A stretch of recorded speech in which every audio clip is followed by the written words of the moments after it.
Bonjour à tous, nous retrouvons avec la première Mishnah du deuxième Perek, donc Mishnah Aleph, Perek B de Masechet Betsa. La Mishnah va nous parler du fameux Eruv Tafshilin. Yom Tov Shechal Yot Erev Shabbat. Lorsqu'un Yom Tov tombe Erev Shabbat, c'est-à-dire un vendredi. Lo yivashel Adam bitrila mi Yom Tov le Shabbat. On ne pourra pas cuire un aliment le vendredi, qui est Yom Tov, pour le Shabbat. On ne pourra pas commencer à cuisiner pour Shabbat le jour de Yom Tov, parce que Yom Tov, on ne peut pas cuisiner pour Shabbat. Aval, mevashel ou le Yom Tov, imotir otir les Shabbat. Mais on pourra cuire le jour de Yom Tov pour Yom Tov, et ce qui reste sera utilisé le jour de Shabbat. Donc là, le Tana de la Mishnah commence par nous dire qu'on ne peut pas cuisiner un jour de Yom Tov pour Shabbat. On pourra cuisiner pour Yom Tov même, et ce qui restera pourra être mangé le jour de Shabbat. Alors le Tana nous dit comment faire pour cuisiner le jour de Yom Tov pour Shabbat. Ose tafshil merev Yom Tov et somech alav le Shabbat. C'est-à-dire il préparera un plat avant Yom Tov, et ce plat-là sera réservé pour Shabbat. Et si on a préparé à l'avance un plat un jour de semaine, donc avant Yom Tov pour Shabbat, on pourra ensuite cuisiner le vendredi qui est Yom Tov pour Shabbat. Pourquoi ? Comment se fait-il qu'on ne peut pas cuisiner un jour de Yom Tov pour Shabbat, mais que si on a préparé un plat à l'avance pour Shabbat, on pourra cuisiner le jour de Yom Tov pour Shabbat? Alors, là, le Barthénoura nous donne plusieurs explications. D'après certains, la raison, c'est que c'est le kavod de Shabbat. Lorsque, avant Yom Tov, on va préparer quelque chose pour Shabbat, donc on va, dès le départ, avoir préparé, on aura préparé quelque chose de bon pour Shabbat, et on n'oubliera pas le Shabbat à cause de Yom Tov, parce qu'on est préoccupé à bien manger Yom Tov après une bonne Seouda, pour ne pas qu'on oublie la Seouda de Shabbat. Donc, d'après cette première explication, pourquoi on fait un tafshil, donc un fameux Eruv Tafshilin avant Yom Tov, simplement pour le kavod de Shabbat, pour qu'on n'oublie pas que Shabbat arrive et que l'on doit aussi laisser quelque chose pour Shabbat.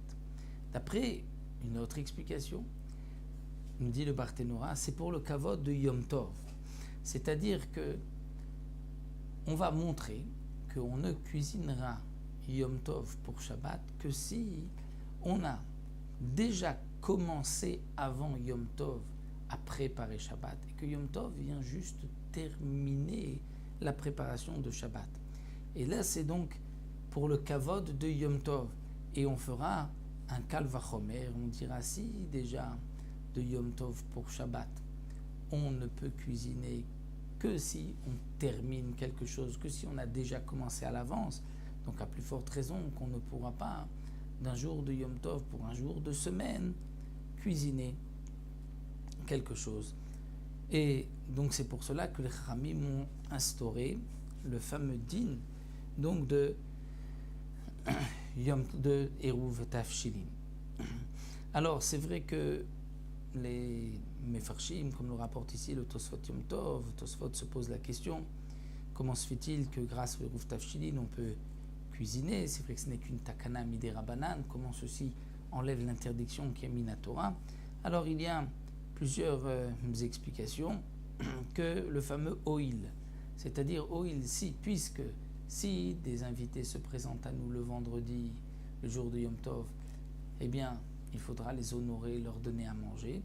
Donc grâce à cette possibilité que peut-être des invités viendront, on a le droit de cuisiner le jour de Yom Tov, parce qu'on ne cuisine pas pour Shabbat, on cuisine pour Yom Tov, parce que peut-être des invités viendront, bien qu'on n'a pas prévu à l'avance ces invités, on ne sait pas s'ils vont venir, mais c'est ça le fameux principe de oil, puisque peut-être des invités viendront, et donc ce que l'on prépare c'est pour Yom Tov, donc on a le droit de préparer le Yom Tov pour Shabbat, parce qu'en vérité on prépare pour Yom Tov même. En tout cas, la Mishnah nous a expliqué. Donc cuisiner, commencer Yom Tov, cuisiner pour Shabbat, ça nous n'avons pas le droit. Si on fait un Eruv Tafshil, nous avons le droit pour les raisons que nous avons vues. Et donc pour le Eruv Tafshil, précise le Barthénora, il faudra aussi faire une bracha, comme pour le Eruv Chatzerot.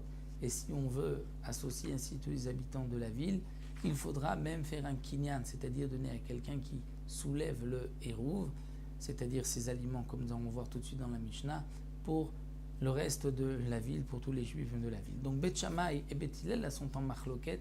De quoi est composé ce Eruv Tafshilin? Pour Bet Shammai, Omrim, Shnet Tafshilin, de deux plats. Deux aliments. Bet Hillel Omrim, Tafshil Echad. Bet Hillel disent non, un seul Tafshil suffit. Un seul Tafshil. Et donc nous, les Khatrila, ce que nous avons l'habitude, c'est de prendre du pain et aussi un aliment, un plat.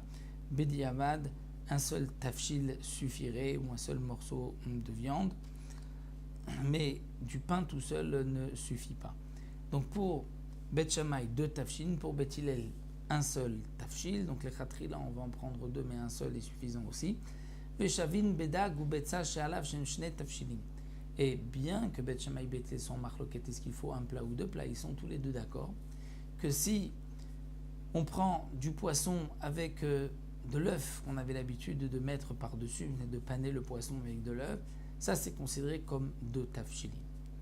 Donc ça c'est le principe du Eruv Tafshilin comme nous l'avons vu. Si le Eruv Tafshilin qui a été préparé donc avant Yom Tov, lorsque Yom Tov tombe vendredi, donc on l'a préparé le jeudi, s'il y a 2 jours de Yom Tov, jeudi et vendredi, on doit préparer le Eruv Tafshilin le mercredi. En tout cas, si le Eruv Tafshilin a été mangé, Achlo She'avad, avant Shabbat, et donc maintenant nous n'avons plus de Eruv le vendredi avant de préparer donc Shabbat, eh bien lo yivashel la bitrila, on ne pourra plus maintenant cuisiner pour Shabbat étant donné que nous n'avons plus de Eruv.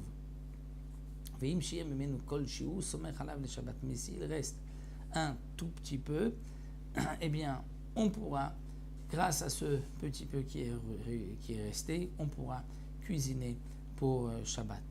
Donc, comme le précise le Barthénora, au départ, il nous faut au moins un kazaït. Un kazaït, qu'il y ait une personne ou qu'il y ait 100 personnes, volume d'une olive. Ça, c'est les khatrila. Si on avait préparé un kazaït, mais qu'une partie a été mangée, a été perdue, là, même s'il reste un tout petit peu, on pourra s'appuyer dessus comme Eruv Tafshil. Donc, voici pour cette première Mishnah, ce din-là, donc de Eruv Tafshilin que nous connaissons tous, et que là, nous avons vu à travers la Mishnah comment exactement ça fonctionne.